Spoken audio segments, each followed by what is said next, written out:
Voilà, bonsoir et bienvenue à vous, chers amis, chers invités, chers participants à la troisième conférence de la journée. Nous recevons un invité et non des moindres. Tout à l'heure, j'aurai l'honneur de le présenter à chacun d'entre vous. Et donc, la troisième conférence de cette journée va concerner la thématique suivante, pratique managériale à travers la spirale dynamique de Clark Graves. Donc, tout à l'heure, notre conférencier va présenter la thématique. Donc, je vous présente Philippe Vernoy. Philippe Vernoy est maître enseignant en PNL. Il est maître enseignant en PNL en hypnose, également maître enseignant en DNR, donc Deep Neural Reprocessing. Il va lui-même me présenter les choses. Et il est également un grand spécialiste en thérapie brève, systémique et stratégique. Voilà, donc il a été formé entre autres auprès de Richard Brandley, que certains parmi vous connaissent, et John Laval. Et donc, il a un parcours atypique. C'est une personne qui a beaucoup d'expérience et qui a beaucoup voyagé également au bout du monde et qui a fait de nombreuses rencontres au cœur de l'humain. Et donc, c'est ce qui fait de lui un thérapeute hors pair, une figure emblématique en tout cas, incontournable dans le domaine de l'évolution personnelle, de la performance personnelle, de la recherche du bien-être. Et donc, c'est Philippe, il est également fondateur, et ça c'est très important, il est fondateur de Synapse International, partenaire à ce congrès international. Il aura certainement la possibilité de présenter cette structure, cet organisme. Et donc, c'est lui qui va, pendant 1h30, nous entretenir sur les pratiques managériales à travers la spirale dynamique de Clark Graves. En tout cas, merci beaucoup, Philippe, d'avoir répondu à notre invitation. Et donc, je voudrais sans transition te passer la parole. Merci. C'est avec beaucoup de plaisir que j'interviens dans ce congrès. À distance, malheureusement, sans pouvoir être sur place. Je préfère toujours quand je peux me déplacer et découvrir de nouvelles personnes. Voilà. Et là, bon, à distance, ça le fait aussi. Depuis quelques mois, on est contraint à ça. Et ma foi, c'est une découverte intéressante et qui fait avancer les choses, je trouve. Il faut, à toute crise, il y a des choses bonnes à en tirer. Je pense que pour toutes les professions, on arrive à dégager des nouveaux axes de développement grâce à ces médias Internet, à ces Zoom, Skype et autres outils qui vont faire modifier nos pratiques, modifier aussi bien les pratiques managériales que le travail pur et dur en entreprise pour bon nombre de gens. Mais on va voir dans la spirale que ça ne concerne pas forcément tout le monde et ce n'est pas forcément adapté à tout le monde. OK. Est-ce que tu pourrais, d'entrée de jeu, nous présenter un peu Synapse International, ce que vous faites? Oui, alors Synapse, c'est parti. Je suis cofondateur, je ne suis pas fondateur unique. Nous l'avons fondé, ma femme et moi, il y a une quinzaine d'années maintenant. Au départ, c'était pour faire partager notre passion. Et puis, ça a plu. Notre passion, on l'a bien fait partager. Ça a plu et on est devenu le premier organisme français aujourd'hui de formation à l'hypnose et à la PNL. Au coaching aussi, puis toutes les formes de thérapie brève. Aujourd'hui, on est de loin le plus important. Aussi bien en termes de stagiaires formés, sur la France, ça doit être, alors je ne sais pas les chiffres, j'ai les chiffres pays par pays, mais pas les totaux mondiaux. Mais sur la France, c'est par exemple, le plus gros pôle, c'est 2000 personnes, 2500 personnes, entre 2000, suivant les années, et 2500 personnes formées par an dans ces domaines-là. Soit à peu près 7000 stagiaires au total par an. Okay. Ce qui fait de nous, et en termes de chiffre d'affaires aussi, le plus gros organisme de formation français dans ces domaines-là. Au niveau européen, on est numéro 2 européen. Il y a un Allemand qui sort bien son épingle du jeu aussi, qui est un petit peu devant nous, qui est un partenaire sur certains projets aussi. Et puis au niveau mondial, aujourd'hui, on doit être à peu près le 10e organisme mondial, puisqu'il y a Bento, un Brésilien, par exemple, qui lui, le chiffre qu'on fait, nous, de stagiaires par an, lui le fait par mois. Donc, il y a encore de la distance, de la possibilité de croissance. Les Brésiliens ont un marché qui est beaucoup plus vaste que le nôtre. Et on passe maintenant dans le monde anglo-saxon. Aujourd'hui, on développe nos premières formations. On était dans le monde francophone jusqu'à présent. On est leader du monde francophone. Notre ambition, c'est de devenir, d'ici une dizaine d'années, le numéro 1 mondial dans ce domaine. Très bien. C'est une belle ambition, mais jusqu'à présent, ça nous réussit bien. Donc, on continue. Voilà, et donc, justement, Synapse est partenaire à ce congrès et tu as bien voulu partager avec nous ton expérience des pratiques managériales, justement à travers la spirale dynamique de Terre. Donc, voilà, je te laisse la parole tu as toute la place pour intervenir. Ok, merci. Okay. C'est avec plaisir. Donc, d'abord, posons les choses. Je ne sais pas si vous voyez, j'ai le partage non, est-ce que activé. Tu veux… Non. Attendez, je le partage. Voilà. Partager. Voilà. Voilà. C'est bon. Ça marche. Donc, d'abord, posons les choses. On va d'abord parler un petit peu de l'entreprise face aux challenges qui sont depuis quelques mois qui se mettent en place. Je pense que ce sera du temporaire pour une part et puis de notre côté, quelque chose qui va s'étendre, changer certaines de nos pratiques. Pas toutes. Le changement sera peut-être moins profond que ce que certains peuvent dire, mais il y aura du changement inévitablement. On va parler de la spirale dynamique. Attendez, je me suis trompé de bouton. Et puis de la posture à avoir en termes de coaching par rapport à ça aussi. Voilà les trois grands axes. Le premier, je pense que sur toutes les conférences que vous avez vues ces derniers temps, dans le contexte du Covid, tout le monde vous en a parlé un petit peu, tout le monde a parlé de ce que ça a impacté chez nous. Ce que ça impacte pour les entreprises, c'est beaucoup de peur. Pour moi, ce que j'y vois, c'est beaucoup de peur. De la peur justifiée et non justifiée. Les deux peurs se mêlent. Mais la peur amène à amener des pratiques qui vont être des pratiques qui vont permettre de sécuriser les choses. Le travail à distance, pour ceux qui peuvent le faire. Alors, ça ne touche pas tout le monde, évidemment, mais le travail à distance, c'est une façon de sécuriser la chose. Après, il y a des cas où ça marche, il y a des cas où ça ne marche pas.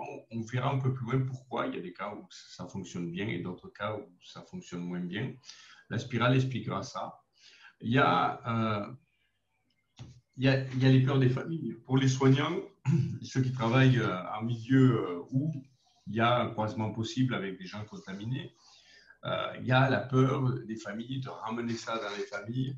Il y a l'incertitude par rapport à l'avenir. Il y a aussi les mesures de confinement, par exemple, qui ont été prises en Europe, ont généré des faillites de beaucoup d'entreprises. Donc, il y a toute cette peur, à la fois économique et à la fois de la maladie elle-même, qui est à prendre en considération au niveau de l'écoute. Et en fonction des niveaux de la spirale, on va parler de niveaux dans la spirale, le discours à tenir, les valeurs qui sont défendues par chaque niveau ne vont pas être les mêmes. L'entreprise va devoir écouter chaque niveau et on ne va pas tenir le même discours au cadre qu'on va tenir le même discours au manutentionnaire. Chaque niveau va demander un discours particulier qui concerne les valeurs qui sont importantes pour cette personne-là. Je reviendrai là-dessus au fur et à mesure. Voilà. Quand on parle de valeurs, il y a chez l'être humain 3 niveaux de valeurs différents, 3 strates de valeurs. La première strate de valeur, je vais enlever le décoratif.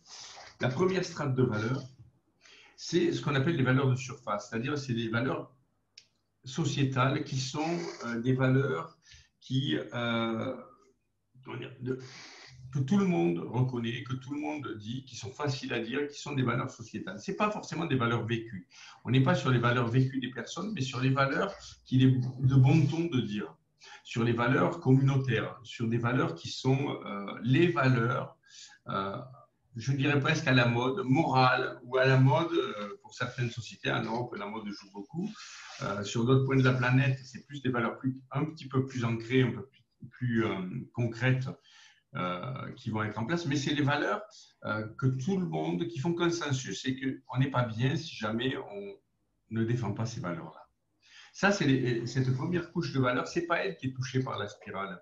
Celle-là dépend et fluctuante. Ce qui va nous déterminer dans la spirale, c'est ce qu'on appelle des valeurs cachées. Les valeurs cachées, c'est les valeurs que nous vivons réellement. C'est ces valeurs-là qui, pour certaines, on ose les dire, pour d'autres, on n'ose pas trop les dire. C'est celles qui motivent nos comportements et elles sont dans l'ancrage culturel. C'est une culture profonde, ce n'est pas une culture de surface, c'est une culture profonde qui émane à travers ces valeurs-là. Et c'est elles qui font que les choses marchent ou ne marchent pas. C'est elles qui vont chercher nos véritables motivations. Et c'est elles qui peuvent bloquer des processus aussi, parce que c'est ces valeurs-là qui, si elles sont en cause, dans une perturbation quelconque, peuvent bloquer l'entreprise. On verra que certaines couches, ces valeurs-là, peuvent amener des blocages, des incompréhensions de communication au sein de l'entreprise. Et enfin, il y a les valeurs profondes. C'est les toutes profondes, celles qui sont au fond de nous. Ce sont des valeurs que nous n'osons pas exprimer. Même nous, des fois, on les voit passer au fond du couloir dans notre tête et on tourne le regard pour ne pas se les dire, pour ne pas se les avouer. Ces valeurs-là, elles font partie de ces mêmes strates de valeurs qui nous motivent. Et pour autant, elles constituent les êtres humains. Même si elles ne sont pas visibles, même si elles nous font honte à certains moments, elles sont en nous et il faut compter avec elles dans notre évolution. Alors, sur quoi se vendent ces valeurs? Pourquoi il y a des différences de valeurs entre les sociétés humaines? Pourquoi il y a des différences de valeurs entre les êtres humains? En fonction des niveaux sociaux, en fonction des niveaux culturels. Il y a quelqu'un qui s'est attaqué à ça, qui s'appelle Graves. Graves s'est attaqué à ça. Graves, c'était l'élève de Maslow. Maslow, tout le monde connaît la pyramide de Maslow en psycho. Il est allé plus loin. Maslow, à la fin de sa vie, disait que Graves était la personne, son élève, qui était allé le plus loin à partir de ses travaux. Graves est décédé aujourd'hui, c'est Beck qui continue et quelques autres qui ont continué son œuvre. Graves a imaginé un concept qui s'appelle, il a repris, ce n'est pas lui qui l'a créé, mais il a imaginé autour du concept de la mémétique. La mémétique, c'est comment dire, un virus informatique, c'est de la mémétique. C'est-à-dire que c'est quelque chose qui se comporte comme un système d'information qui se comporte comme quelque chose de vivant alors qu'il n'est pas vivant. Une mode, c'est de la mémétique, c'est un mème. C'est quelque chose qui se propage, qui est de l'information culturelle qui se propage sans pour autant avoir un support, sinon les êtres humains. Donc, elle n'a pas une vie propre, mais elle se propage. Et c'est de l'information qui se propage. Une culture, c'est un mème. Alors, il a identifié des systèmes de valeurs qui sont des mèmes, qui structure l'humain dans son développement et ce qui structure aussi les sociétés humaines, parce que les sociétés humaines sont construites comme les êtres humains. On n'invente pas, on ne fait que reproduire ce que l'on sait déjà faire. On se développe d'une certaine façon et on construit nos sociétés comme on se développe. Donc Graves a pensé à ça, il a parcouru la planète et identifié des cas un peu partout et il a créé une structure autour de ça qui rend la chose lisible. Il a classé, alors ce n'est pas des niveaux de valeur, il faut le voir non pas comme une pyramide avec des degrés, mais il faut le voir comme une chaîne d'information, un génome quelque part, qui s'enroule et qui n'omet pas la partie inférieure. Il n'y a pas de partie inférieure puisque au début j'ai une information, puis une autre information vient se coller à celle-là. Et les deux ensemble fonctionnent. Puis une autre information vient se coller. Et ça fait des chaînes comme ça, où on rajoute des maillons. C'est ça la spirale. Et il n'y a pas un maillon qui est plus important que l'autre. Il y a un ensemble d'informations qu'on vit à un moment donné. Et cette information va croître. Il n'y a pas de bon ou de mauvais niveau. Se retrouver, vous allez voir qu'on a fait une classification, mais se retrouver dans un niveau inférieur, supérieur, n'a aucune importance, c'est une chaîne d'information. Et de ce fait, ce qui compte, c'est d'être dans un niveau qui est adapté à son environnement culturel. L'être humain sera mal s'il est dans un niveau qui n'est pas adapté, s'il a un décalage de niveau par rapport à son environnement culturel. Il faut qu'il y ait adéquation entre la niche écologique dans laquelle l'individu vit et son système de valeurs. Et là, l'être humain est heureux. S'il y a un décalage entre les deux, l'être humain ne peut pas être heureux. Il va être soit en rejet, soit en combat contre l'environnement culturel et il sera malheureux. Et dans l'entreprise, c'est pareil. Des entreprises vont appartenir à un système de valeurs qui peut être différent d'une entreprise à une autre. Et si les individus qui vivent au sein de cette entreprise sont dans ce même système de valeurs, ça ne pose aucun problème. Et par contre, s'il y a un décalage de système de valeurs entre les valeurs de l'entreprise et les valeurs culturelles que vivent les personnes autour, qui vivent dans cette entreprise, forcément, ça va dysfonctionner. Alors, regarde, voilà, ça, je vous ai mis un petit peu la hiérarchie, c'est-à-dire, au départ, c'est Greve qui fait ça. Il y a Ken Wilber, qui est un superbe penseur, super philosophe, qui est venu aussi apporter une pierre là-dedans. Et qui a créé une branche. Aujourd'hui, il y a 2 branches qui coexistent de la spirale, qui racontent à peu près les mêmes choses, juste une approche intégrale pour la branche qui a été menée pendant un temps par Ken Wilber. Voilà, c'est juste pour information. Comment se constitue une évolution d'un système de valeurs? L'approche en est assez simple. Vous avez des conditions de vie. Une culture, un village, une entreprise développe une condition de vie, un savoir-faire, quelque chose qui est dans leur culture. Ils vivent d'une certaine façon. Puis, se forme derrière une pensée qui est en adéquation avec la vie que l'on mène. Et ça devient une culture. Mais du moment qu'il y a une pensée, du moment qu'on est confronté à un système de vie et une pensée, il y a des moments où on va inventer des choses, trouver des procédés, trouver des choses qui vont rendre la vie plus facile. À ce moment-là, il se passe que si on crée des artefacts, si on crée une façon de faire, si on modifie des processus de fabrication dans une entreprise, par exemple, on change les conditions de vie du personnel de l'entreprise, du village ou du pays, même si ce pays découvre quelque chose qui améliore les conditions de vie. Une technologie, ça peut être, ou juste une façon d'être. Les conditions de vie changent. Donc, si les conditions de vie, si on évolue culturellement, si on évolue par la technologie, ça change les conditions de vie. Si ça change les conditions de vie, vous voyez, on accède au niveau supérieur, ça change la façon de se représenter les choses, ça change la façon de penser. On le voit bien dans nos cultures aujourd'hui où Internet arrive, on a eu les révolutions industrielles qui ont changé les conditions de vie. On a Internet qui arrive et qui commence à changer nos façons de vivre. Et chaque fois, c'est une strate, il faut s'adapter. Il faut changer la forme de pensée qui va avec ces nouvelles conditions de vie. Mais le fait de changer cette forme de pensée fait évoluer encore les outils technologiques et les outils de fabrication. Les pratiques changent. Si les pratiques changent, aujourd'hui, on est dans une grosse migration de pratiques, on le voit à travers les réseaux sociaux, et du coup, ça change la façon de vivre.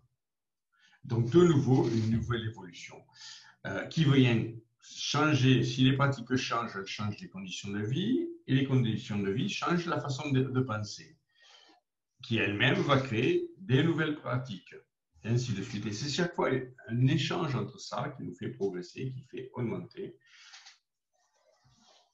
les sociétés humaines. Je cherche la souris pour passer au slide d'après. Il faut bien comprendre cette façon-là. Voilà une façon de représenter la spirale au tout début de l'humanité, très certainement. On voit qu'il y a des paliers. Il y a chaque fois un niveau. Attendez, je vais vous trouver quelque chose de plus. Voilà. La spirale est souvent représentée comme ça. J'aime bien, pour la pédagogie, vous la représentez comme ça. Chaque deux niveaux se succèdent d'abord un niveau qui est un niveau identitaire, un niveau individuel. On doit avoir toujours un niveau individuel, puis un niveau collectif, puis un niveau individuel, puis un niveau collectif. Parce que qu'est-ce qui se passe?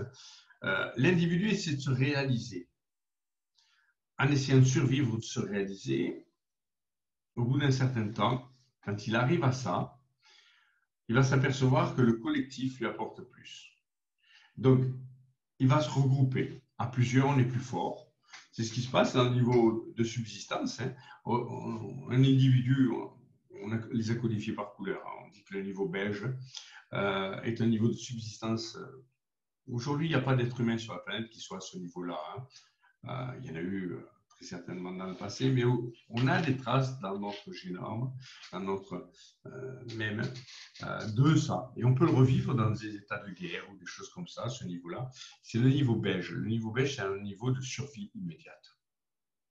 Et on s'aperçoit que la survie immédiate, c'est bien, mais si on est groupé, à ce moment-là, ben, le collectif est plus fort. Et là, naissent les premiers clans, naissent les premières tribus. Et là, si on est ensemble, on est plus fort. Il n'y a pas vraiment d'identité à ce niveau-là, d'identité qui soit une identité individuelle. On est fils d'eux, on est le groupe, on est reconnu dans son identité par les membres du groupe. Ça, c'est le niveau archaïque et le niveau magique qui est de subsister. Il y a encore une partie de la planète qui est une partie non conséquente de la planète qui est au niveau magique, qui est à ce niveau. Et donc, du coup, vous voyez que quand nos pratiques évoluent, ça nous passe, il y a une deuxième strate qui se développe, qui est la strate de l'acquisition d'une identité. Identité individuelle et puis identité de groupe aussi. Et quand j'acquiers une identité, ça transforme mon univers. À chaque fois, on va avoir ça. On a 4 niveaux définis, toujours en épaule individuel et collectif. Et on va avoir donc un premier qui est le niveau de subsistance. Le deuxième, la deuxième strate, on dira que c'est des groupes de 2 niveaux à chaque fois, qui est l'acquisition de l'identité. Enfin, quelque chose qui est au-dessus, obtenir la satisfaction. Quand j'ai acquis, regardez, ça respecte totalement la pyramide de Maslow. Hein. Survivre, s'affirmer et enfin la satisfaction, qui n'est atteignable que quand le reste, si j'ai faim, je me montre de la satisfaction. Ma satisfaction, c'est survivre, c'est manger. Obtenir de la satisfaction dans les niveaux les plus élevés. Et puis enfin, un niveau qui est reconstruire sur d'autres bases, aller plus loin. Aujourd'hui, on peut trouver sur la planète des sociétés qui vont jusqu'au niveau, dans les 3 premiers niveaux. Il n'y a pas encore sur la planète de sociétés qui vont au-delà du 3e niveau, et même dans le 3e niveau, il n'y a pratiquement que la première partie du 3e niveau qui existe en termes de collectif et de société. Voilà. Si on voit ça comme ça, on va s'apercevoir que, après on va rentrer plus en détail de chacun de ces niveaux, qui sont toujours subdivisés en un côté qui est le côté individuel et un autre qui est le côté collectif. Alors, dans le niveau beige, le premier, le fondamental, c'est un niveau de survie. Il n'y a pas grand-chose à en tirer, sinon des réflexes de survie, mais qui peuvent apparaître à n'importe quel niveau. On a ce génome en nous. Donc, chaque niveau peut faire émergence chez nous. Peu importe où on se situe comme niveau, mais chaque niveau, les informations qui sont des niveaux inférieurs peuvent à un moment faire émergence chez eux. Un exemple, le niveau violet. Le niveau violet où c'est le clan, la tribu, la famille qui est importante dans le niveau violet. C'est ça, c'est je suis fils d'eux, je suis père d'eux. C'est de la même éthique au niveau violet. Et là, à ce moment-là, vous avez des gens qui peuvent être à un niveau beaucoup plus haut dans la spirale, par exemple, mais qui mettent les photos sur leur bureau, un cadre qui met les photos sur leur bureau, sur son bureau des gens de sa famille. Ça, c'est une émergence de niveau violet. Vous voyez que peu importe le niveau où vous êtes, vert, turquoise, orange, vous, si vous mettez les cadres de votre famille, c'est une émergence de niveau violet. Et on vit tous ces émergences à plein de moments. Quand je m'identifie à un adolescent, par exemple, qui s'identifie à un groupe, moi, si je m'identifie à une corporation, si je m'identifie à un groupe donné d'individus, je suis dans une émergence de ces informations-là.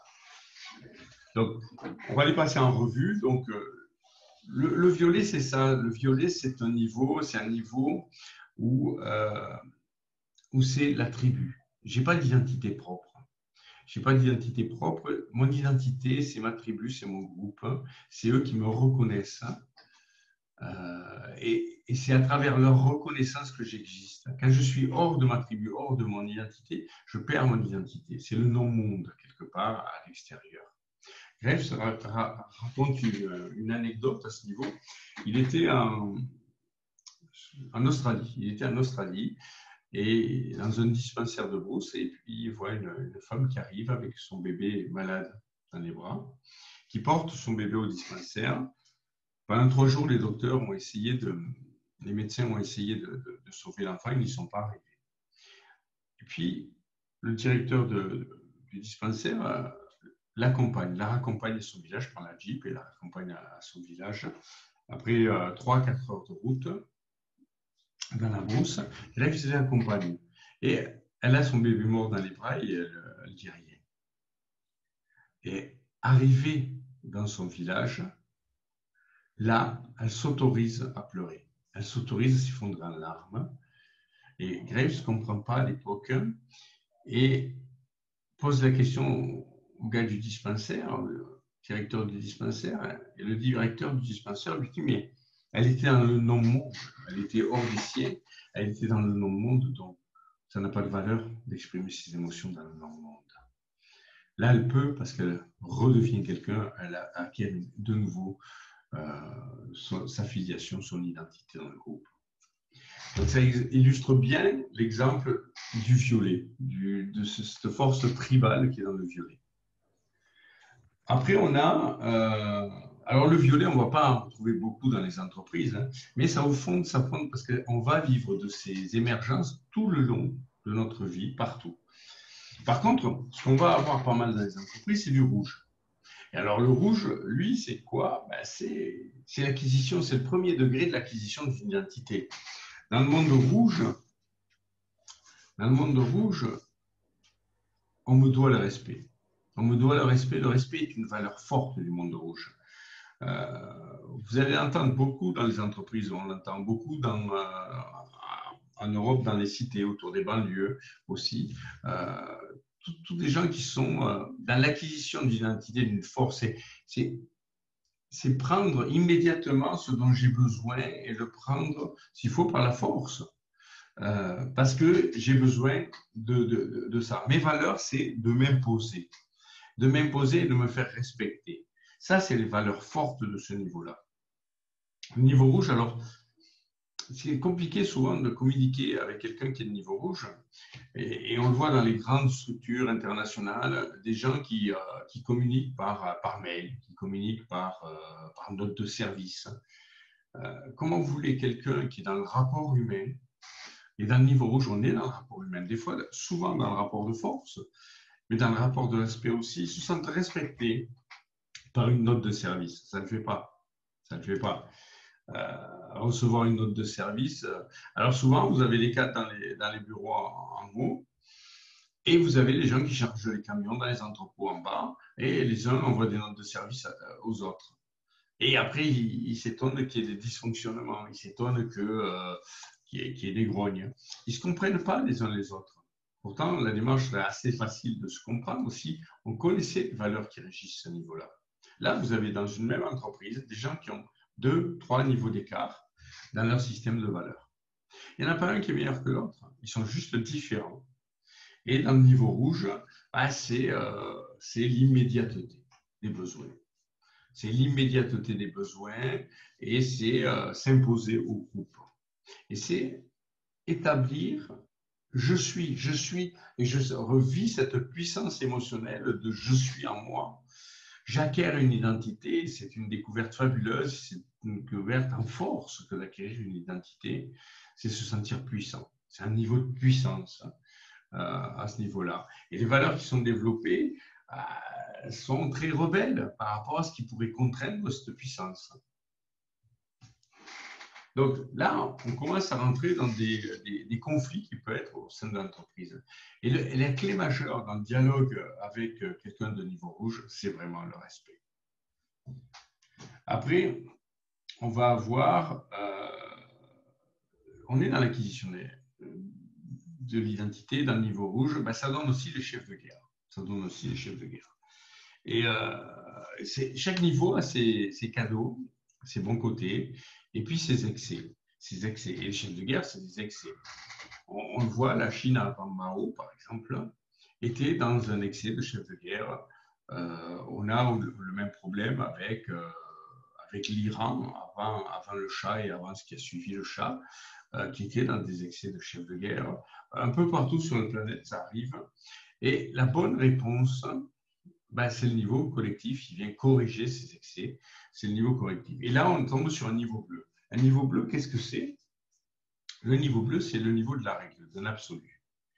C'est le niveau, je ne sais pas si je l'ai mis sur notre slide. Voilà, non, je dois tourner dans le mauvais sens à tous les coups. Voilà, d'une vérité absolue. Dans ce groupe-là, dans une société qui se constitue autour d'un niveau bleu, il y a une vérité absolue qui est un indépassable. Alors, ça peut être la religion qui amène ça, c'est ce qui se passe aujourd'hui dans les banlieues, ou autour de Paris, par exemple, où la République n'a pas su apporter la réponse adéquate. On a promis à des gens qui étaient à un niveau rouge, du niveau, on verra plus tard, c'est de la réalisation professionnelle, et ce n'est pas la bonne réponse, ce n'est pas la progression professionnelle qui est la bonne réponse, c'est des valeurs collectives qui sont la bonne réponse aux excès du niveau rouge. Et aujourd'hui, ce que font les musulmans d'un côté, rassemblent les communautés, calment le niveau rouge, ou les pentecôtistes ou adventistes de l'autre côté, autour des banlieues, font ce même travail. Et là, il y a une réponse qui est plus adaptée. Il y a une réponse qui est adaptée parce que c'est une réponse collective avec des valeurs fondées, et fondées sur un absolu. De même que le communisme, par exemple, avait une perception d'absolu. Il y avait un indépassable auquel les êtres humains étaient soumis, puisque par la nature même d'humain, il y avait cet indépassable d'humain auquel ils étaient dans un absolu, dans un indépassable. Et là, le niveau collectif, qui consiste dans l'acquisition d'identité, le bleu, on appelle ça du bleu, à venir apporter un absolu, à dire tout le monde doit se plier à ces règles-là parce que de toute façon, elles sont indépassables. C'est ce qui vient calmer les excès de rouge.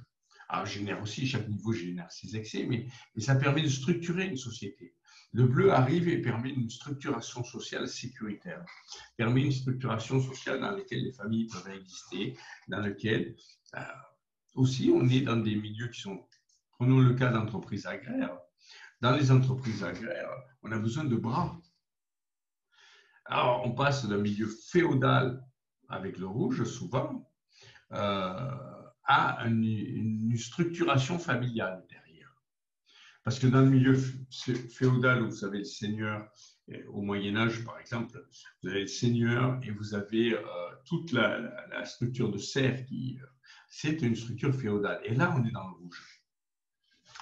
L'évolution nous amène donc à une structure qui est plus basée sur les mêmes choses, qui est plus féodale, mais qui est beaucoup plus structurée et qui est beaucoup plus encadrée par des gens qui sont des notables et par des familles. Le système de famille et le système de notables permet une agriculture, permet de développer et de donner à manger aussi aux populations, permet de développer quelque chose. Le bleu permet vraiment de développer une structuration de production, mais de production raisonnée, de production avec une idée de valeur commune.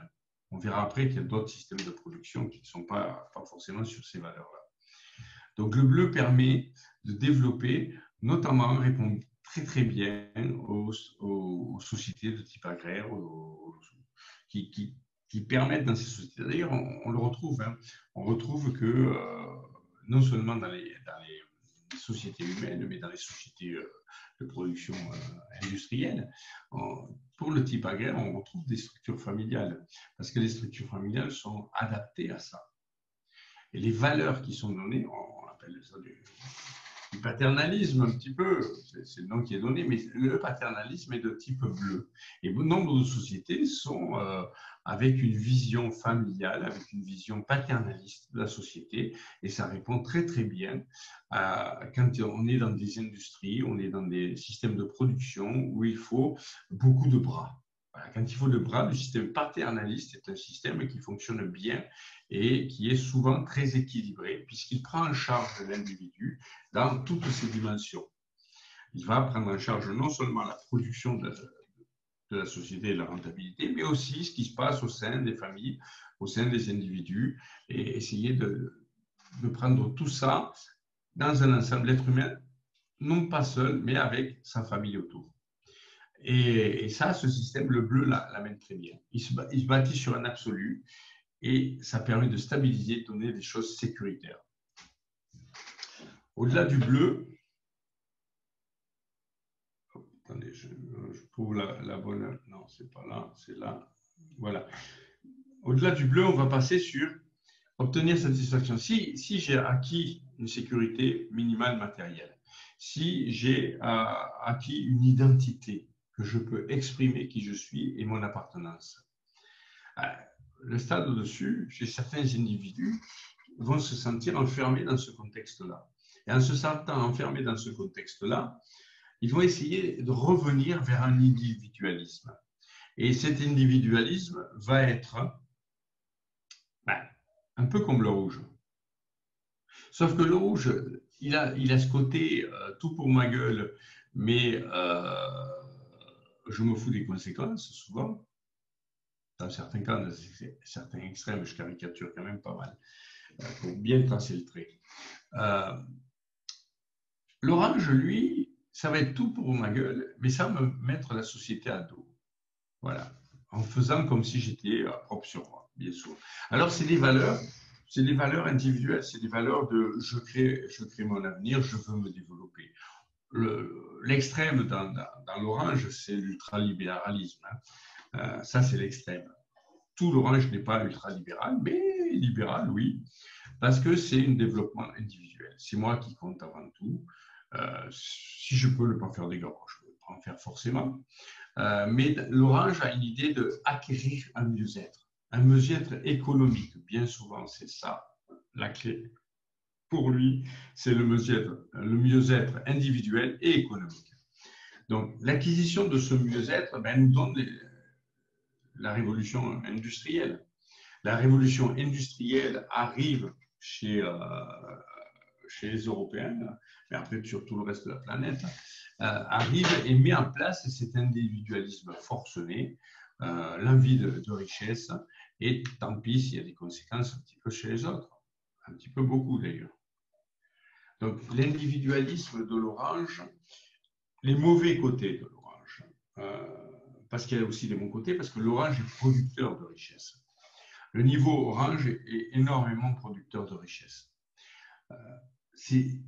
Après, son mauvais côté, c'est l'exploitation de l'ombre. Parce que le niveau orange est souvent dans l'exploitation de l'ombre.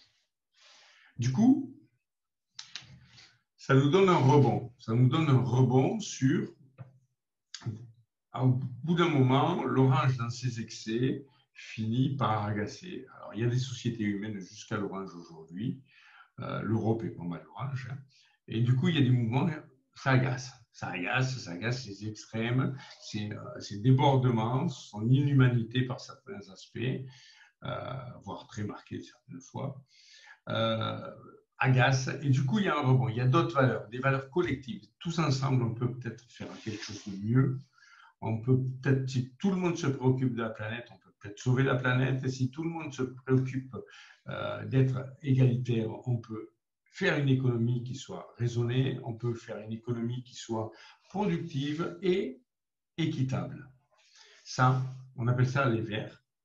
c'est la strate verte. C'est un ensemble de systèmes de valeurs en réaction aux excès de l'orange. Et on est encore une fois sur un niveau de mieux-être, mais un niveau de mieux-être collectif cette fois-ci. Et le collectif est ultra important. Ultra important parce que c'est le collectif qui va pouvoir changer la société. Si tous ensemble on le fait, on pourra changer les choses. Et ce levier est puissant. Aujourd'hui, il n'y a pas de société de ce niveau-là. On est en train de les voir naître. On pense que d'ici une vingtaine, une trentaine d'années, les premières sociétés de ce niveau-là vont naître dans le nord de l'Europe, clairement, dans les pays scandinaves, très certainement. C'est là qu'on verra les premières sociétés. On le voit quand les patronats et les syndicats discutent aujourd'hui dans ces endroits géographiques-là. Ils discutent avec intelligence, ce qui n'est pas le cas partout. En général, c'est l'affrontement, c'est l'opposition. Mais là, non, c'est l'intelligence. Et on regarde ensemble ce qu'on pourrait faire pour aller mieux les uns, aller mieux les autres, et que chacun fasse avancer le bouchon collectif.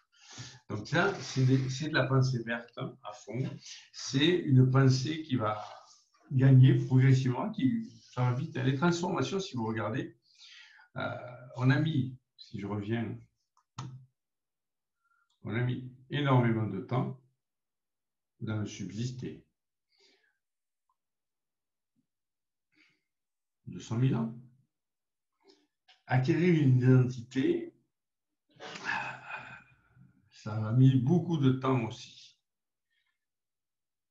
Et il n'y a que quelques siècles au final, quelques millénaires peut-être, qu'on a acquis cette strate-là. Puis, les choses se sont accélérées d'un coup. Et en quelques siècles, juste quelques siècles, 2, 3, 4, maxi, on peut voir ça se mettre en place, la troisième strate se mettre en place. On est à la fin de l'établissement de la couche verte, de la couche éthique.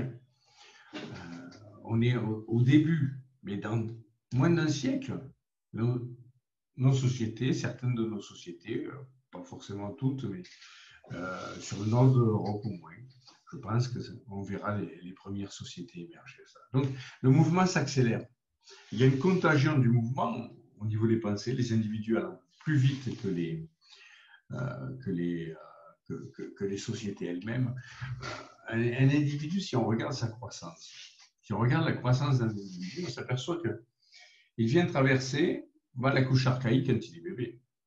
Quand il est bébé, comme je vous disais tout à l'heure, on reproduit la façon dont l'être humain se développe dans nos sociétés. Quand il est bébé, la subsistance est sa seule valeur. C'était la peur du bruit, la peur du manque, c'est manquer de manger. Le tout bébé, dans sa première année, il en est là. Après, le côté magique, le côté fusionnel. Je suis ma mère, je suis moi, je suis ma mère, je suis un seul individu avec mon groupe, avec ma mère surtout. Cet aspect fusionnel, il est là. Puis plus tard, un petit peu plus tard, vers les 3 ans à peu près, vers les 3 ans de l'individu, vous avez le pouvoir de dire non. L'affirmation de sa personnalité qui apparaît. Il a cette capacité à dire non. L'enfant de 3 ans, elle utilise bien souvent cette capacité qu'il faut quelquefois raisonner un peu. Et c'est là, on est dans le rouge, là, au moment où, dans les 3 ans, on traverse le rouge dans notre développement, où on a ce pouvoir de s'affirmer. Et puis après, arrive le moment de la vérité absolue, le moment de la règle. La règle est importante, entre 10, 11 ans par là. Il y a le moment où l'enfant dit, la maîtresse, elle a dit qu'il ne fallait pas traverser là. Hein. La maîtresse, elle dit, papa, qu'est-ce que tu es en train de faire? La maîtresse, elle a dit que c'était comme ça et comme ça. Ah ouais, d'accord. Bon, ils sont un peu pénibles à cet âge-là dans leur développement, mais c'est bien, il faut un cadre. Donc là, vers les 10-11 ans, ils traversent ce moment-là. Quelquefois, c'est un peu plus tôt, vers les 8 ans, ça dépend un petit peu. Puis après, l'individualisme, le moment où on fait son premier travail d'été ou travail ponctuel, on gagne sa première paye, et bien là, on est dans l'orange. Le pouvoir de de ce qu'on est capable de réaliser. Et plus tard, alors avant, ma génération, il passait en général vers l'âge de 45 ans, aller élever des chèvres dans le centre de la France. C'était souvent ça. On en avait marre du productivisme et de la société où on travaillait. On avait tenté notre expérience, on en revenait assez vite d'ailleurs. C'était le moment où on avait une crise écologique, où le vert était atteint. Aujourd'hui, bien des jeunes sont atteints par le vert à la sortie de leurs études et s'impliquent dans des associations ou autre chose pour aider son prochain à la sortie de leur étude. Et ça, c'est magnifique. Là, on voit la différence entre une ou deux générations. Il y a eu entre deux générations, maxi, il y a eu, on a gagné presque 20 ans. Voilà. Donc, on voit l'accélération de ce mouvement, l'accélération des valeurs qui changent. On les traverse toutes, ces strates de valeurs. Et elles changent aujourd'hui, en fonction des générations, ça s'accélère, c'est de plus en plus tôt. Il y a un raccourcissement de la durée. Alors, je ne vous ai pas parlé des dernières strates, parce que les dernières strates, elles concernent fort peu de monde.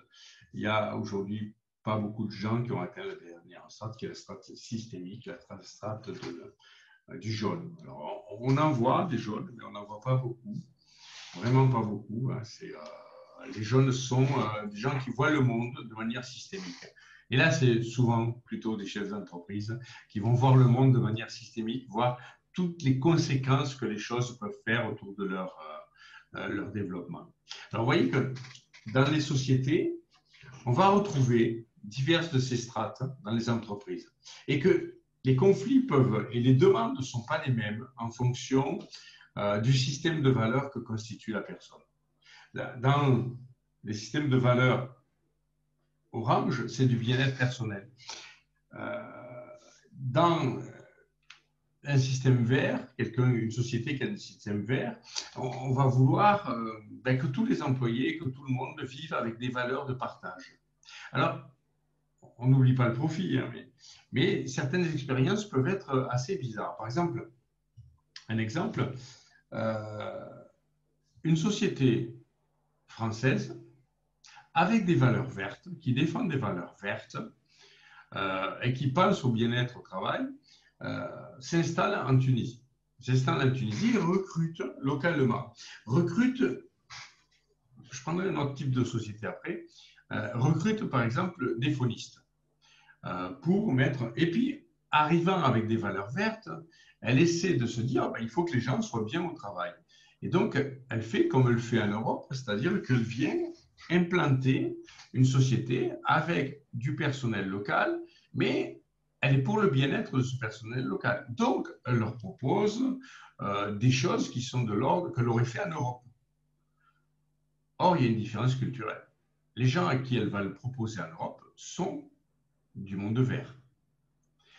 Et les gens qu'elle recrute en Tunisie sont du monde bleu.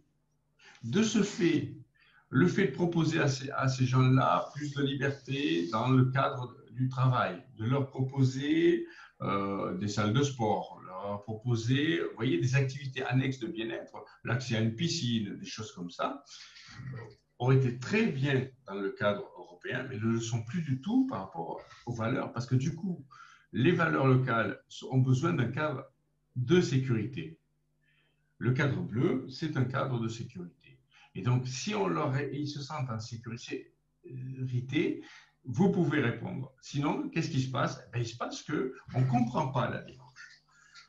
Le cadre bleu, les employés dans ce cadre-là, dans un cadre vert, qui ont une mentalité bleue, sont inadaptés et se demandent si on ne veut pas les piéger avec toutes ces choses-là. Et du coup, acceptent mal, parce qu'en plus, ils n'en ont pas besoin. La piscine, ce n'est pas quelque chose qui leur est utile. Ce n'est pas dans leur pratique. Et donc, du coup, il y a un décalage et une baisse de productivité de la société. Et il faudra donc revenir à un management qui soit plus paternaliste plutôt qu'à un management plus libertaire. Parce que le paternalisme répond plus à la demande culturelle. Très juste. Mais pareil pour une entreprise, quelqu'un qui rentrerait en Europe dans une entreprise paternaliste, et qui viendrait avec des idées vertes, par exemple. Il serait totalement inadapté parce que le fonctionnement de la société elle-même est totalement différent. Quelque chose de libertaire va demander à la personne de prendre plus de responsabilités et de rendre moins de comptes, alors que dans une entreprise plus paternaliste, on va être sur un consensus, sur quelque chose qui est plus discuté ensemble, et plus dans l'intelligence collective, bien souvent, que dans l'intelligence individuelle. Donc, il faut toujours faire attention à quel est, dans l'entreprise, l'individu ou le groupe d'individus dans l'entreprise, à quel système de valeurs il adhère. Parce que la façon de le manager ne va pas être du tout la même.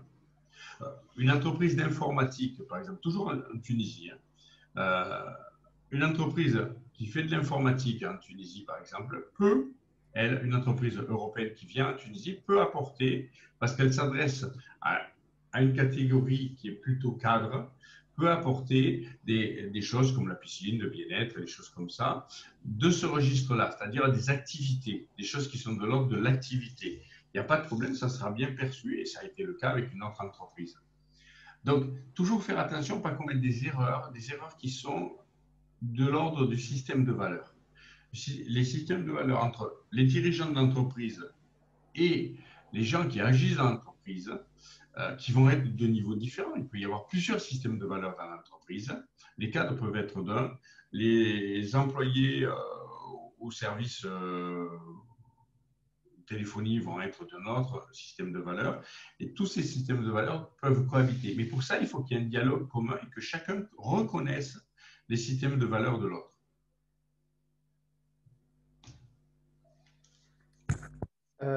Philippe? Oui, je suis perdu dans mes slides. Oui. Tu souhaites terminer ou bien tu souhaites prendre quelques questions? Non, je voudrais prendre quelques questions. Je ne sais pas à quelle heure on finit. Normalement, je peux prendre quelques questions. Nous finissons dans 26 minutes. Oh, il y a du temps alors, oui. S'il y a des questions, je veux bien en prendre quelques-unes. Okay. Je vous donnerai les statistiques mondiales après. Ok, donc il y a un participant qui pose la question de savoir comment se met en place ou comment s'acquièrent les valeurs ou les strates, aussi bien individuelles que pour une organisation. Alors, chaque strate va être liée au changement fonctionnel. C'est-à-dire, là, par exemple, la crise du Covid nous amène une autre façon de gérer, de faire tourner certaines parties de l'entreprise. Si on va rentrer dans, qu'est-ce qui va se passer si on rentre dans, par exemple, on a l'habitude de travailler au bureau, tous ensemble. Je ne sais pas si on pratique, prenons un cas d'informaticien, qui vont pratiquer le mono-espace. Le mono-espace, on est tous ensemble, les uns à côté des autres, avec des petits box, et puis on va travailler chacun. Mais on sait que l'autre n'est pas loin. Donc, il y a un côté collectif dedans qui est intéressant. Si par contre, aujourd'hui, à cause du Covid, je demande à la personne de travailler à distance, techniquement, elle peut le faire. Donc, elle va le faire, mais ça va changer son environnement de travail. Ça va changer ses pratiques. Elle n'aura pas ses collègues à côté, elle les aura sur Skype. Mais elle aura aussi un cadre dans lequel elle est plus libre, peut-être, d'aller se boire un café plus fréquemment ou de faire des chats ailleurs. Il y a moins de contrôle dans cet environnement-là. Donc, la personne va s'autonomiser plus. Va pas avoir les mêmes stress, ne va pas avoir les mêmes… elle pourra décaler ses horaires de travail, peut-être travailler plus au final, mais travailler à des horaires différents. On s'est aperçu que souvent, on en vient à ce que la personne qui est impliquée va travailler plus chez elle qu'à distance. Ce qui va du coup changer sa façon de voir le monde, parce qu'elle acquiert un autre degré de liberté qu'elle n'avait pas avant, et du coup, son référentiel de valeur va changer. D'un coup, la valeur d'autonomie va grandir en elle par rapport à quand elle travaillait dans l'open space. Et là, du coup, c'est quelqu'un qui peut très bien passer du bleu à l'orange. Parce que l'autonomie est un des éléments qui va faire passer du bleu à l'orange. Okay. Et donc, du coup, si plusieurs dans la société commencent à agir comme ça, on va changer d'optique et de point de vue. Et c'est comme ça que se fait une migration. Elle se fait par le changement de pratique. On change les pratiques vont déstabiliser l'individu et l'amener à évoluer dans son système de valeurs. Ok. J'ai été clair dans ma réponse? Oui, c'est bon. Je pense que c'est bon pour... Il y a une autre question, peut-être avant de te laisser continuer. Tout à l'heure, dans ton intervention, dit la personne, tu as fait mention qu'on pouvait avoir dans une entreprise, dans une organisation, plusieurs systèmes de valeurs en Oui. fonction des départements, en fonction des services. Donc, quand Oui. tu es manager général d'une entreprise, mais quand tu es manager d'un département et que tu as tes collaborateurs qui sont dans plusieurs, qui manifestent plusieurs valeurs, comment tu manages tout cela pour que ce soit cohérent et que l'entreprise soit performante finalement?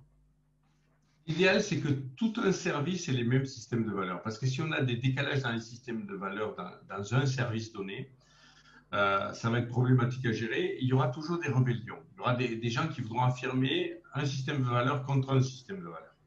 Il y aura toujours des luttes internes. L'idéal, c'est que dans chaque service, on ait un système de valeurs donné. Ce n'est pas le même système de valeurs dans tout ce qui est manutention. Par exemple, au niveau de la manutention, le système de valeurs va plus, idéalement, serait plus dans le rouge.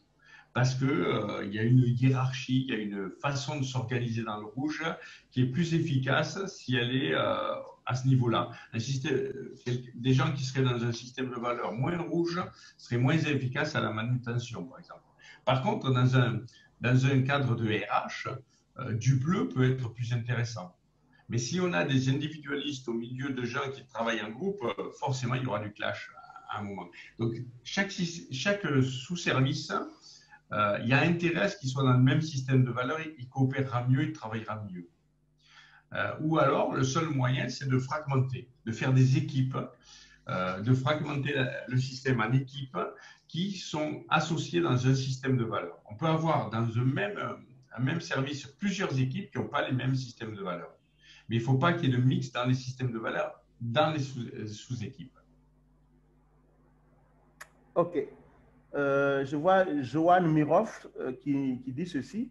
Est-ce que la difficulté de communication ne vient pas du fait que presque seulement un individu jaune peut s'adapter à toutes les autres couleurs car il les comprend? Les C'est autres, vrai, les autres c'est vrai. couleurs perdent du temps à vouloir se justifier que leur système de valeurs est mieux que les autres. Qu'est-ce que tu en C'est penses? très juste, c'est très juste, c'est très juste. Seul le jaune a la capacité d'intégrer en lui tous les systèmes et d'y faire appel à volonté. De faire appel, je dois parler avec quelqu'un qui est de notre système de valeurs. Comme j'ai ce système de valeurs qui cohabite en moi, je lui accède et je l'utilise. Seul le jaune a cette capacité. Tous les autres peuvent y accéder à ce système de valeurs, mais ils ne peuvent pas y accéder volontairement. Ils peuvent y accéder par émergence. Donc, l'idéal, évidemment, le jaune, c'est un peu un joueur d'échecs. Hein, c'est lui qui déplace les pions sur l'échiquier. Et de ce fait, dans une organisation sociétale, il est facile à un jaune d'organiser la communication à tous les niveaux, voire de pousser les gens parce qu'il va tenir les bons raisonnements, savoir où sont les bons emplacements. Mais tout le monde n'est pas jaune et c'est vrai que la lutte des autres systèmes de valeurs, c'est pour justifier le sien, c'est pour dire que le mien est meilleur que le tien. Seul le jaune fait cette synthèse-là. Mais ça n'empêche pas l'intelligence d'exister. Ce n'est pas parce qu'on a un système de valeurs qu'on doit être un manager non intelligent. Même si je ne suis pas jaune, je dois pouvoir me dire c'est quoi ce que je veux. Le résultat de la valeur de ma communication n'a d'intérêt que dans la réponse qui lui est apportée. Donc, le résultat que j'obtiens, c'est le seul effet de ma communication. C'est la seule chose qui compte. Donc, si je communique mal et que j'ai de l'opposition face à moi, c'est à moi de m'adapter, c'est pas aux autres de s'adapter. Et ça, c'est tout l'art du manager, de savoir tenir le bon discours à la bonne personne. C'est la finalité des enjeux, elle est là. Et là, ça s'apprend. Enfin, par le coaching, ça peut s'apprendre, ça, oui. Sans être jaune, on peut quand même y accéder. C'est quoi le résultat que je veux obtenir? C'est la question à se poser quand on est manager. Est-ce qu'il est plus important que j'ai raison ou est-ce qu'il est plus important que j'obtienne le résultat que je veux? Ouais. Bon questionnement. Je pense qu'il nous reste 18 minutes, peut-être deux questions, et puis peut-être tu pourras continuer. Ouais. Un intervenant qui dit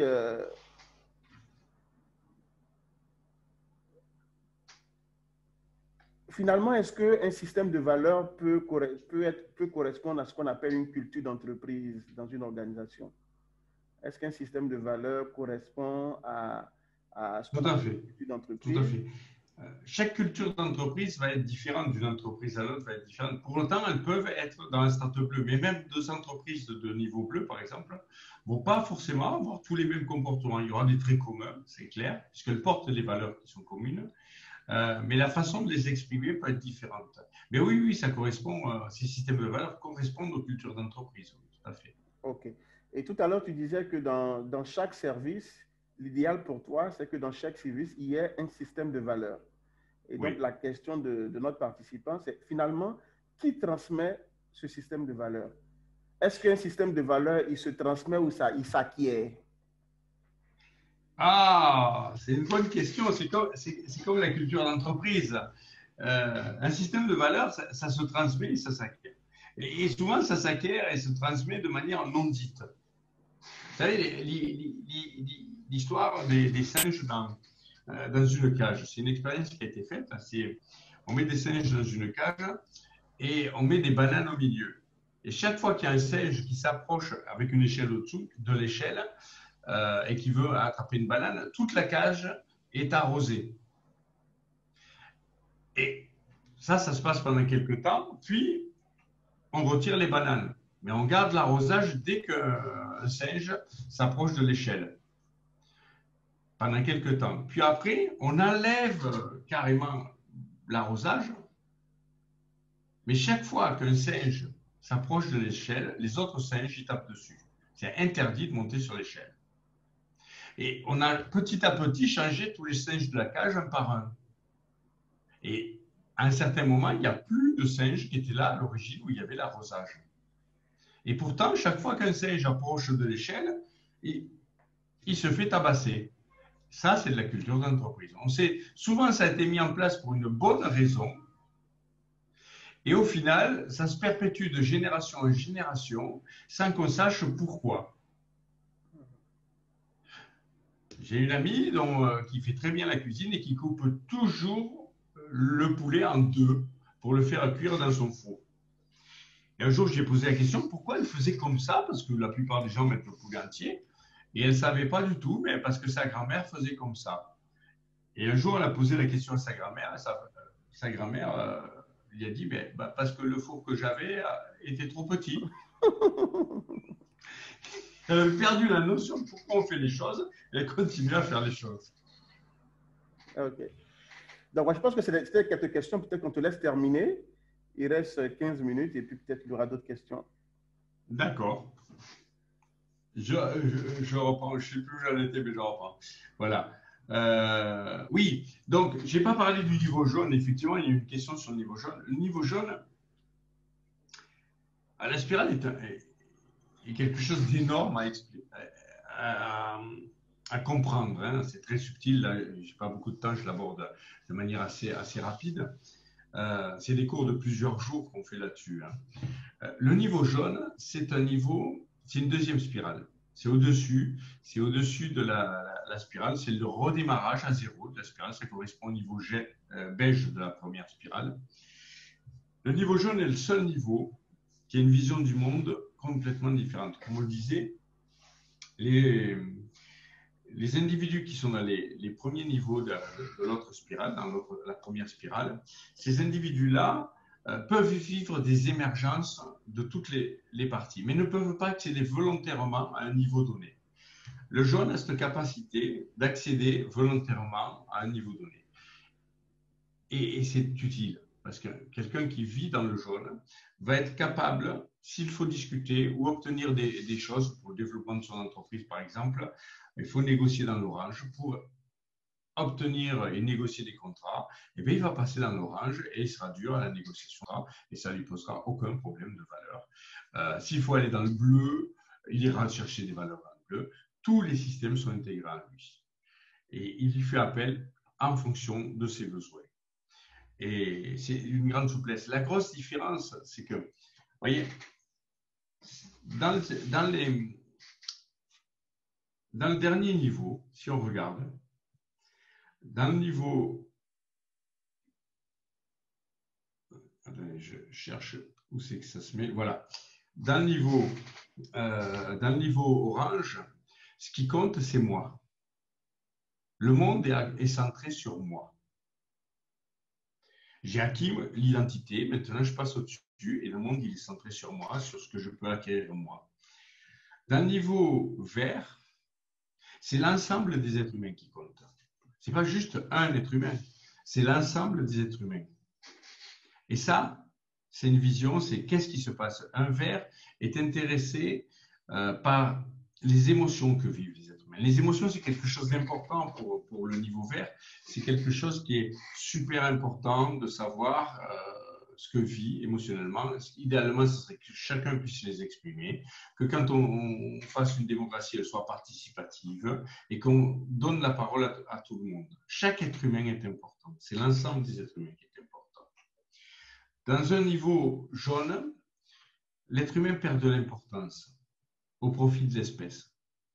C'est les interactions au sein de l'espèce qui sont importantes pour quelqu'un qui pense en jaune et pas un être humain. C'est malheureux si des êtres humains souffrent. Certes, pour le jaune, c'est malheureux. Pour autant, si ces interactions sur le long terme permettent à l'espèce de croître et de se tenir en sécurité, même si c'est une guerre ou quelque chose comme ça, pour un jaune, dans sa vision du monde qui est systémique et qui est au sein de l'espèce, il peut y avoir des épiphénomènes difficiles au sein de l'espèce. Ce qui compte, c'est la survie de l'espèce. Ça, c'est le niveau jaune. Le niveau turquoise qui se trouve au-dessus, qui est dans la deuxième spirale aussi, est au même strate, mais en collectif. Et là, c'est une pensée totalement différente. C'est une pensée qu'on est très loin d'atteindre aujourd'hui. Il n'y a pas de société humaine qui touche ne serait-ce qu'au turquoise. Pour un niveau turquoise, la systémie, elle est interespèce. Ce qui compte, c'est la systémie entre les espèces. Si une espèce, voire peut-être l'espèce humaine, doit disparaître au profit des équilibres entre les espèces, c'est pas bien grave. D'autres espèces ont disparu avant, d'autres espèces disparaîtront. L'ensemble de la systémie survivra à ça, et c'est pas parce qu'une espèce disparaît que l'ensemble de la systémie. Si l'être humain doit disparaître en termes d'espèces, ce qui n'est pas une obligation du tout pour un turquoise, mais c'est l'importance de la systémie interespèce. On est presque sur la néosphère de Teilhard de Chardin, là, dans cette idée-là. Donc aujourd'hui, on est très très loin de ça. Il n'y a pas d'être humain, ou très peu d'êtres humains. Je crois que Graves disait qu'il avait 6 êtres humains qu'il avait rencontrés qui étaient au niveau turquoise, il me semble que c'est ce qu'il disait. Donc vous voyez, l'approche elle est différente. On voit que le niveau du futur, vers où tend l'évolution qui commence à émerger, aujourd'hui il y a quelques personnes qui arrivent à être dans le niveau jaune. Je crois que c'est une personne sur 100, il me semble, d'après les chiffres, je vais vous les donner. Pour moi, c'est moins. Mais les niveaux jaunes existent, on voit des gens qui portent ces valeurs-là et qui sont intéressés par les interactions au sein de l'espèce. Et pour un chef d'entreprise, c'est la position idéale à atteindre, le niveau jaune, parce que là, il peut bénéficier de tous les outils, de tous les niveaux. Et c'est une vision très joueur d'échecs, quelque part. Voilà, je crois que là, il y a quelques chiffres qui nous donnent un peu ce que c'est que le pourcentage de la population. On voit ici, on a des pourcentages. Le niveau jaune est estimé à 1%. 1%, même inférieur à 1%. Je pense qu'il est largement, très largement inférieur à 1%. Mais il y en a, Teilhard de Chardin, Albert Einstein, Ken Wilber, ce sont des penseurs de niveau intégral, de niveau jaune. Ouais. Bill Gates est du orange, oui, c'est clair. Bill Gates est du orange, c'est clair. John Lennon, Martin Luther King pour les penseurs de niveau vert, qui sont encore très faibles, très très faibles. Bien que dans les sociétés européennes, on arrive à certaines sociétés où il y a 5%. Nous, dans nos métiers qui sont les métiers de la formation, on a quand même une majorité de gens qu'on forme qui sont dans ces niveaux-là. On a la chance d'avoir en face de nous des gens qui sont dans ces niveaux-là, dans les niveaux verts, pas mal, majoritairement. On a aussi beaucoup d'orange et quelques bleus. Oui, on a des bleus. Sur les endroits en forme, on a pas mal de bleus. Ouais, ça s'équilibre dans ces trois bleus, orange et vert pour nos métiers. Alors, hop. Voilà. Pour comprendre et partager les valeurs et les croyances individuelles, voilà à quoi ça sert, et collectives. Une fois qu'on les a compris, ça permet de les créer. Si on veut faire évoluer, par exemple, le service, on veut le faire évoluer vers autre chose, on va lui changer ses outils de façon, ses façons de travailler. Et en changeant sa façon de travailler, alors il y aura un petit peu de perte peut-être, mais en changeant sa façon de travailler, on va faire évoluer un service vers une autre façon de faire, une autre mentalité. On commence par changer la façon de faire, elle va changer la mentalité. C'est la façon de faire, c'est-à-dire l'outil. J'ai oublié le nom. C'est les outils qu'on met en œuvre qui amènent les changements mentaux, qui amènent les changements culturels et l'évolution de niveau culturel de nos valeurs. Voilà, s'il y a quelques questions en plus, je crois que je suis au bout de mes slides presque. J'ai mis un petit résumé. Un petit résumé. Ok, donc est-ce que tu peux, là maintenant, est-ce que tu peux arrêter le partage et donc du coup… Oui, si je trouve comment on l'arrête, oui. Ok, sinon je l'arrête pour toi, il n'y a pas de… Oui, je veux bien que tu l'arrêtes parce que je ne sais pas où est le bouton. Ah là, c'est bon. En termes d'outils, je ne suis pas encore opérationnel avec des outils de ce niveau-là, moi. On va y arriver. En tout cas, merci beaucoup à toi, Philippe, pour ton partage. Je pense moi personnellement, j'ai appris beaucoup en termes de système de valeurs et de management. Ce que je retiens, c'est que là, avec la spirale, on va dans un management qui s'adapte aux individus, qui s'adapte au contexte, qui s'adapte à la culture. Tout à l'heure, quand tu prenais l'exemple d'une entreprise européenne qui s'implantait en Tunisie ou d'un Tunisien qui était affecté dans un pays occidental. Voilà, donc finalement, il faut être résilient, il faut pouvoir s'adapter. Et je pense que la spirale aide à cela. Donc, voilà, donc je crois qu'il y a un commentaire qui nous vient de Mirofle.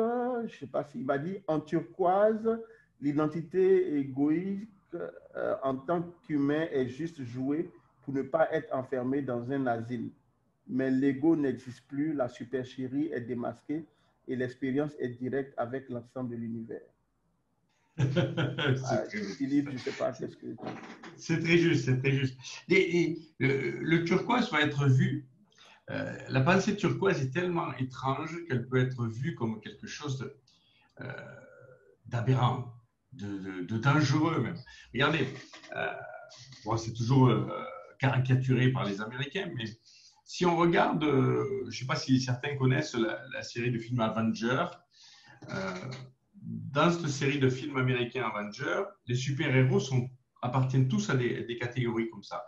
Vous avez Captain America qui est bleu, qui est totalement bleu, Iron Man qui est le super-héros très orange, là, le milliardaire qui est un super-héros très orange, et le grand méchant de la dernière saison, là, c'était Thanos. Mais quand on regarde la pensée de Thanos, c'est une pensée turquoise, purement turquoise. Et c'est le grand méchant que tout le monde combat. Parce que sa pensée est tellement différente qu'elle ne peut pas être comprise par les gens qui sont dans les strates de pensée inférieures. Donc le Thanos, c'est le grand méchant dans tous ces films. Et oui, elle est perçue comme fou dans la société. Tout à fait. Le turquoise ne peut être perçu que comme fou. Et on en voit l'exemple dans ces films-là où celui qui a le plus haut niveau de raisonnement, qui est le turquoise, est tellement étrange et tellement différent que c'est un fou. Ça ne peut être que fou. OK. Donc, je veux dire concrètement, Philippe, dans une entreprise, que ce soit en dehors de la COVID ou en tenant compte de la réalité de la COVID, comment est-ce que cet outil peut être utilisé dans une organisation, dans une entreprise? Pour structurer les services. Pour structurer les services en termes de recrutement, de déplacement des personnes déjà dans les services, on va gagner en efficacité à partir du moment où on va faire des cohésions de valeurs, de systèmes de valeurs. Parce que c'est bien de faire du team building dans les entreprises, ça permet aux gens de se connaître. Mais le team building est souvent vu, si on a deux services qui ont des valeurs différentes dans les mêmes team building, ça ne va pas le faire. Au sein de même système de valeurs, par contre, ça va très très bien marcher les team building. Les gens vont s'épauler, vont foncer ensemble parce qu'ils ont les mêmes systèmes de valeurs. Donc, ça va nous servir à deux niveaux. Le premier, c'est de constituer des groupes de valeurs dans les entreprises. Il peut y avoir des valeurs différentes, mais on constitue des groupes de valeurs et des groupes qui sont autonomes dans leur groupe de valeurs. Et pas mettre de gens qui sont décalés dans le groupe de valeurs dans les valeurs d'un même groupe. Donc, constituer des groupes de valeurs va gagner en efficacité dans l'entreprise et en bien-être. C'est-à-dire que les gens ne seront plus en conflit, ils ne défendront plus des valeurs antagonistes, mais se trouveront au contraire très confortables et très en sécurité quand ils sont avec des gens qui ont les mêmes valeurs qu'eux. Et puis, en termes de manager, il faut que les managers apprennent à communiquer le langage. Chaque groupe de valeurs a un langage spécifique. On ne parle pas à un vert comme on parle à un orange, ni à un rouge. Il y a des mots spécifiques qui vont être employés. Dans le vert, on va beaucoup parler avec un langage très fleuri, un langage qui va parler d'énergie, de bien-être. Dans le rouge, on va parler beaucoup de reconnaissance, on va beaucoup parler de respect. Toute une gamme de langage, des mots spécifiques pour chaque niveau. OK. Peut-être deux questions. Nous sommes à 1 minute de la fin de cet entretien. Là, tu proposes qu'il y ait dans les entreprises, dans les organisations, des groupes de valeurs. Alors qu'on a déjà des départements, on a déjà des services. Donc, finalement, est-ce qu'il n'y a pas une juxtaposition? Comment est-ce que finalement tout… Non, ces groupes de valeurs, c'est les départements, c'est les services. Mais faire attention que dans chaque service, on ait des gens qui ont les mêmes valeurs. Mais je ne te comprends pas, mais par exemple, nous sommes dans un département financier, mais dans ce département financier, les gens peuvent avoir des valeurs différentes. C'est ça le problème, et c'est ça les conflits qu'il peut y avoir. Par exemple, dans une entreprise, on optimise les ventes avec des gens dont ce n'est pas le métier, mais qui sont en face au public, donc qui ont la capacité de vendre. Donc, ces gens-là qui font un autre métier, quand on leur propose en plus de faire de la vente, certains sont à l'aise avec ça, d'autres pas. Et ça, c'est lié à leur système de valeurs.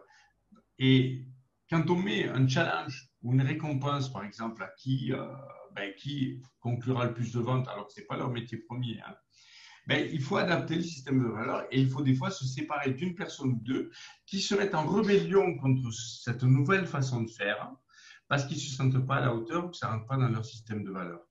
Donc à ce moment-là, ceux-là, il n'y en a souvent pas beaucoup, il faut les migrer de service pour que les autres puissent jouer le jeu sans frein. Et le fait de faire ça va augmenter le nombre de ventes de manière considérable dans ce cas-là. C'est un cas qu'on a vécu récemment. Et une question en bonus, c'est comment est-ce que j'identifie mon système de valeurs? Par la spirale. C'est assez facile à identifier. Par le langage, en écoutant les gens parler, dans leur langage, ils vont émettre leurs valeurs. C'est par le langage. Comme je disais, chaque niveau a un langage qui est spécifique et des préoccupations qui sont spécifiques. Et donc, si on écoute les personnes parler pendant un petit moment, un petit quart d'heure d'entretien et on sait à quel système de valeurs est dominant chez la personne. Donc, finalement, système de valeurs, personnalité… ça marche ensemble. Ça marche ensemble. Est-ce que finalement, on ne va pas mettre les gens dans des boîtes? Ah, c'est des grosses boîtes alors. C'est des grosses boîtes.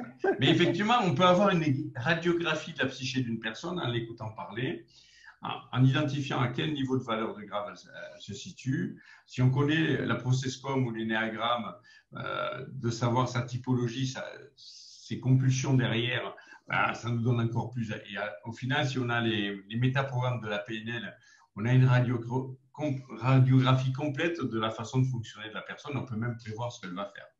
OK.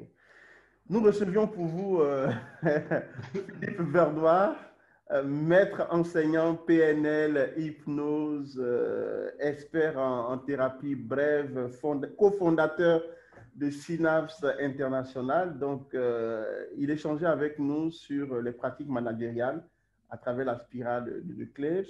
Donc, quel est ton mot de fin? Nous vivons une situation de crise en ce moment. Quel est ton mot de fin par rapport à ce que tu viens de nous présenter? Ben, tout d'abord, merci de m'avoir accueilli. Merci de m'avoir donné cette opportunité. Et puis n'oublions pas que de toutes choses que nous vivons, il y a toujours un bon aspect à regarder dans la chose. Même s'il y a beaucoup d'aspects dramatiques, il y a toujours quelque chose à en tirer. Et je pense que un petit pourcent de ce que nous vivons actuellement va faire évaluer nos pratiques managériales et de production aussi. Et que ça, si on le regarde sous le bon angle, c'est quelque chose qui peut nous faire croître dès que cette crise sera passée. Okay. Merci beaucoup à toi, Philippe. Merci également à vous, vous que nous avez suivis pendant cette heure. Et tout à l'heure, ne quittez pas, tout à l'heure, nous aurons une dernière conférence, la dernière conférence de la journée. C'est comment accompagner les personnes fragiles dans cette période de Covid, surtout dans nos entreprises et dans nos organisations. Merci beaucoup à toi, Philippe, et à très, très bientôt. Merci, à très bientôt. À très bientôt. Au revoir.